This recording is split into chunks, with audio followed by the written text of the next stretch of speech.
well. I'm going to try and do a stream here, reaction stream. I think everything's working. I'm going to check it in here. I think I might be going live now. Maybe.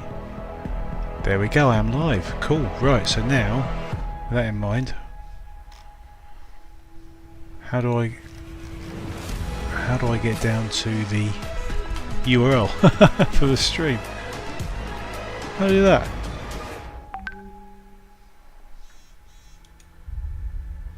No, not that. So now you know. Thank you all for joining us today and for being part of this amazing journey. Yep. It's your passion as fans of gaming that drives us to deliver a truly new generation of experiences on PS5. From everyone at PlayStation, we appreciate your continued support. Okay. We look forward Thank to you. you getting your hands on PS5 very soon. Yeah. To close, let me leave you with one more quick look. Is this a wind up?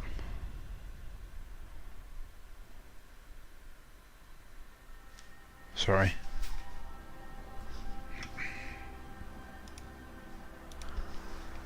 Mikkel, mate, how are you? How are you? I just thought I'd do a quick stream while this is going, and I'm already terrified that there's actually going to be no news whatsoever. Can you do me a favour, Mikkel? Can you post the URL for this? Oh, it's probably on the Discord channel, isn't it?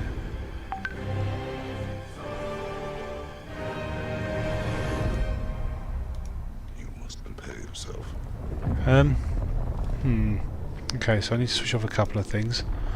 I think that's useless. So I might as well turn you off.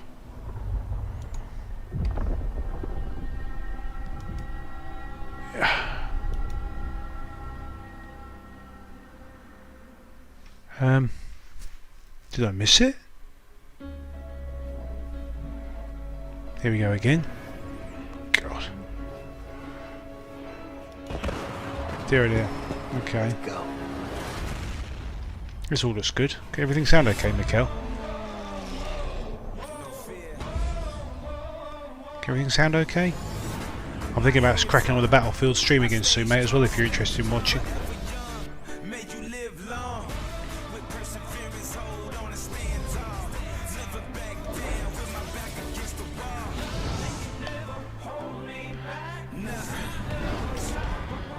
Sorry.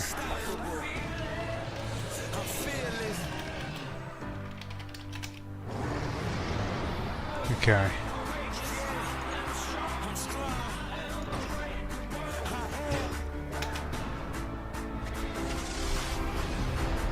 Yeah, I'll do.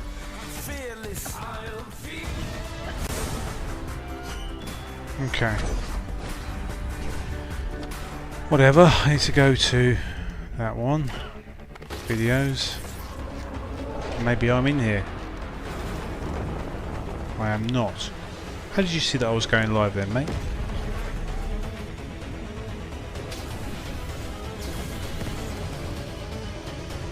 God, what have I done? Just close some of these off.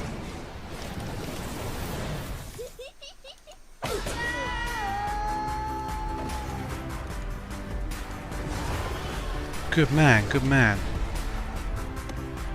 Crikey. All this stuff going on. Could you post the URL, fella, for this for my page? Stupid, I know that sounds stupid, but I might be able to do it myself. Hang on, I might be able to do it. Probably being dim. And welcome back. That was the PlayStation 5 showcase. That was huge. I'm Max Scoville, joined by Brian Altano, okay. Don't bother. Janet Garcia. We finally have a price point and a release Don't date bother. for the PlayStation 5, both models. Jonathan? I was so close. I was so close. One day off. Yeah, it's the What? $500, $499 for the main version with a disc drive, and then digital edition is $399 or $400 depending on how you Okay. say that. And they're both $500. November 12th to some territories, and then $500, November the 12th.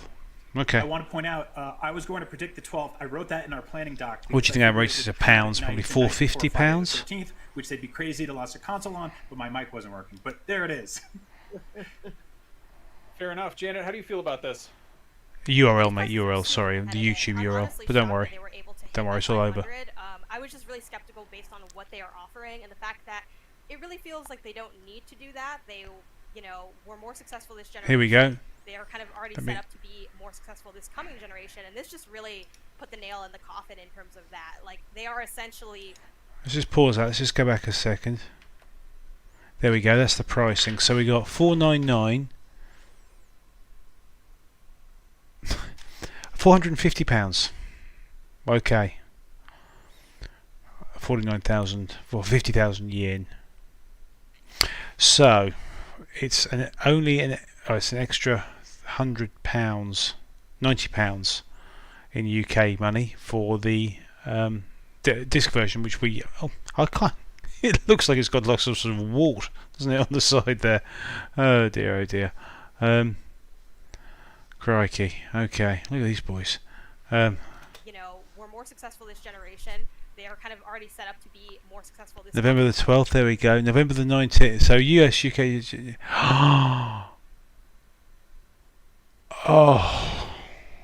Oh. So nowhere in Europe gets it till November the 19th. Oh my god. Oh. That's also upsetting. Oh man. If I press space? No, I need to press space to keep it going, don't I? Otherwise it ain't going to play. Generation, and this just really put the nail in the coffin in terms of that. Like, they are essentially... Oh dear. Both models are essentially the same in terms of power, so their next-gen premier model is okay. 400, because the only difference is the disk drive. Ratchet and Clank's coming out. $500 mark. Like, none of those games really excite me, actually. Yeah, exactly. I mean, I think all of those games there, maybe Call of Duty. Oh man, look at these guys. This is what happens when you have lockdown. That's crazy. My biggest fear going into this would that Sony would repeat what they did. What do you think, Mikhail? You gonna get one? Because after the PS2 sold like, you know, insane hotcakes, that they would. Are you gonna buy one, mate? Same level of hubris, but to see them kind of come in with, again, such a competitive price is extremely cool. And now it just comes down to when and how do we pre-order these friggin' things. Now let's talk about the launch lineup. We definitely got some holiday 2020s, and we got some coming up pretty soon later on. But let's talk about we actually know to be available digitally at launch or otherwise. Starting with Devil May Cry 5 Special Edition. Again, it's a game that kind of already came out, but that has a pretty clear digitally at launch. Nice and clean there. Yeah, which is interesting. Like a T-shirt. I believe setting the sort of cadence of the divide between these two consoles, the digital and the disc version. If day one of your confirmed games can't be purchased on disc, that makes you immediately go, why am I spending $100 more on this system? You know, I think they're kind of setting the course here, because like we said in the pre-show. Yeah, but any new games. All of the profits of selling something digitally themselves, rather than selling a disc through a third-party brick-and-mortar retailer or something like Amazon. So yeah, it makes sense. He's kind of right. Yeah, this is the thing about digital. But the thing is, why is digital more expensive then? Based on what you just said there, if they're getting all the profits, then why is digital more expensive than getting the disc? That makes no sense. You are right though. An awkward situation where it's like, well, do you either want to wait longer to maybe get your game, or do you want to buy it twice for the culture? It's never really a great spot to be in. It is something that buy it twice. You know, if you're a physical media fan, you probably ran into this situation several times, especially with indie games. But for something of this caliber to be released at launch but not have the physical version, obviously COVID could be playing a role in that. But it sets kind of an uncomfortable tone for the next gen if you are someone that loves physical media like me. Yeah. We also Fortnite's going to be available at launch, which is cool. It's not that so much that. It's the fact that I've got a back catalogue of all the PS4 games. I don't know if this really counts. She's not mentioning that. Launch titles per se, because it's existing games, but the PlayStation Plus collection is kind of a huge deal, which is basically this massive library of PS4 hits that are going to be just available for any PlayStation Plus subscriber. Okay. If you buy a PS5, which I feel like those usually come with a little slip of paper that says, like, you know, here's a free week of PlayStation Plus. This is massive. You'll probably get a free week or a free month with the PS5, I would assume, and then they'll maybe even do discounts. He's pretty quiet, that fella. For PlayStation Plus prices. But yeah, this is such a smart move. One, for Gosh. people who missed any of these games during the life of the PS4 but have had a PS4, and then two, for anyone who I was is gonna someone who let's has close a that PS4 down. this generation and wants to catch up on these really great titles. You don't have to also Yeah, get $359, PS5 yeah. this holiday and jump into all these really, really great first and third party games. I think it's a really smart move to have right at launch. Yeah, I mean, my issue with a lot of this conference is Sorry, I'm that just we replying didn't to a really guy get as well. a ton of concrete information on anything. And so while this sounds awesome, my brain immediately started going, are these upgraded versions of the games? Are they running, on basically max capacity on the PS5? Something like Bloodborne, one of my favorite games of all time, if not my favorite, never got a patch on PS4 Pro. So I was delighted to see it as part of this lineup, but if it's going to be the same version that we've been playing on base PS4 for years, then that's kind of a bummer, because I would love to see them go all in. That said, this is an incredible library, and if for some reason you missed these games last time around, holy crap! This is, I think this is obviously their answer to Game Pass. If you haven't got a PlayStation, that's a perfectly valid argument. Would be something I agree with that. But I think But they're if you- smart to just if go you- all in on PS Plus. The branding's there, the subscribers are there, and this will only drive in more and more people to sign up. I Yeah, think what's let's- really exciting about this is it kind of sets the precedent for what might come for PS Plus in that PS5 gen. Like, what ways are they revamping it? What kind of games will we see added to it? Like, they're putting in so much of their major lineup that this really could be the space to get those free games that are of high quality that you may have missed out on moving forward into this gen. At the very least, it's very cool to have the box and you haven't played. I mean, If you haven't had a PlayStation, then yeah, that makes sense. But otherwise, thing out of the box and be like, what am I going to play? And it's like, oh, you play one of the things you missed, and like maybe that's not as super exciting as a brand new title, but that definitely gives you something to hold you over while publishers and studios catch up with new hardware. Right. But let's talk about some of the first party announcements. We got an awesome look at Spider-Man Miles Morales, which is still slated for Spider-Man a looked holiday great, didn't it? 2020 release. This looks gorgeous. holiday 2020. Like, we knew that, but I mean, we're all big Spider-Man That's the fans same here. time, right? Jonathan, take it away. Yeah, this was such a great showcase for it. I think, when Spider-Man PS4 was first shown, a lot of people complained of like, oh, is it just going to be this, QuickTime event game, and you're just going to be doing that? And there were QuickTime events here, but I think we know well enough what Insomniac has planned that that's not a worry. The gameplay that we saw here, I don't want to take anything from what Janet said, so I'll leave to her as we were watching the show together, but it looked great. I loved specifically really the way they're showing Miles's physicality is different from Peter's, and the way he moves, and not just his moveset, but also the animation, all of that. It flows differently. It looks so great. I loved this first look, and I think it was a really, really It did solid look good. thing to come out of the gate with. It had a at this.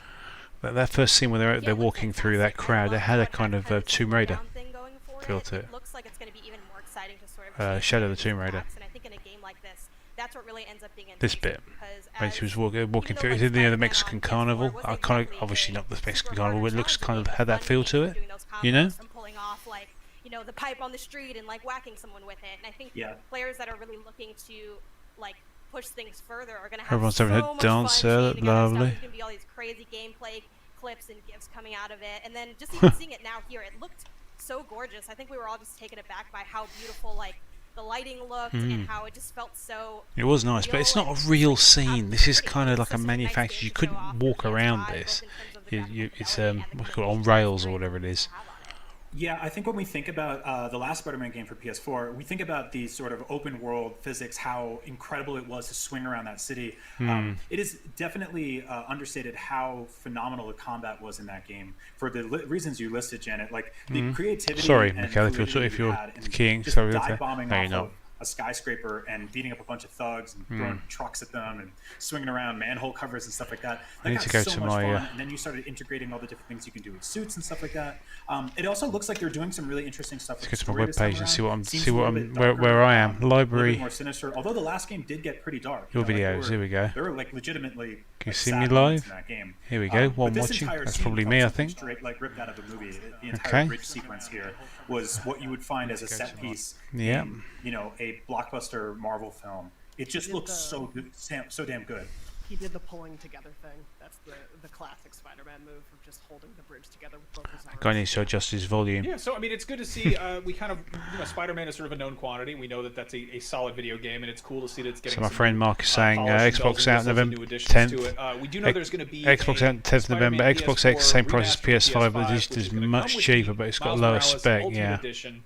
And it sounds like there's. Do we know if there's going to be a Miles Morales for PS4? Do we know that for sure or no? It is coming to PS4. Yes. Okay, so basically both games are going on their respective opposite systems, which is cool. So yeah, if you didn't get a chance to play that. Now another thing that is sort of a known quantity, but also we're dying to know more about it, is how they closed the show, which was God of War Ragnarok, which is apparently coming sometime in 2021. We didn't get much aside from the incredible God of War music, and I've never been into God of War. Rumbling. Never given it a chance, to be completely fair, but it's a fighting game, isn't it? So it's like, yeah, I'm not sure exactly what this is. Again, sort of the running theme for this showcase or conference was very little information. With the Miles Morales thing, you had to basically dig around the blog for details, so hopefully more stuff sort of tumbles out today. But yeah, this is, God of War 1 Game of the Year 2 years ago with IGN. This is one of the best games ever made. A phenomenal sort of reboot of one of the most beloved video game franchises, but also something that was, a big, meaty, lengthy game. Like this was a sort of like 15. Sony, lots of stuff to explore. Sony have not done a very good job, in my view, of showcasing. So we don't know if this is going showcasing to be their product. style, They've shown a lot of games, but they haven't really shown what this thing can do. Maybe that's deliberate. I don't know. Maybe they're a little bit embarrassed by it. I don't know. But hopefully we get some details today. Either way, this was fantastic news. And Max, like you said earlier, I think for people who haven't played God of War in a while or haven't played it yet, it'll be there day one on PS5 through the PS Plus collection. So super cool. Good chance to catch up, and I'll probably play it again. Yeah, that's exciting, and also the fact that it has a 2021 on there is pretty cool. I think just getting that's a whole year for things to release. Yeah, there's whatever. always a chance it gets delayed, but I feel like that's not that far away. Whereas when God of War was first revealed, we were sitting around twiddling our thumbs for like 2.5 years before that actually dropped. No, we weren't. We were Sorry, playing other I was gonna games. say we have that and Horizon Forbidden West set for 2021. So first party wise, it's looking pretty good for next year for PS5. Now we also got some incredible third-party stuff. The whole presentation kicked off with one that, sadly, I feel bad for the surprise that wasn't on their size, but Final Fantasy 16, which was heavily rumored, which is a substantial demo. Like we got a lot, or not a demo, but like a lot of gameplay got shown off, and a lot of as you'd expect, gorgeous Final Fantasy graphics, which is taken a nice change back to medieval fantasy, which I know a lot of people were kind of hoping for. I think I'm going to. I'm going to stop the stream now. These guys are just rattling on. Call it late, so sorry. Thank you, Mikhail, for showing up. Just a quick brief one, just to have a quick look. I turned up late. I should have had this really earlier. Oh well. I hope you enjoyed it while it was here. If there's any interest in me doing a stream again for Battlefield 5, let me know, guys. Otherwise,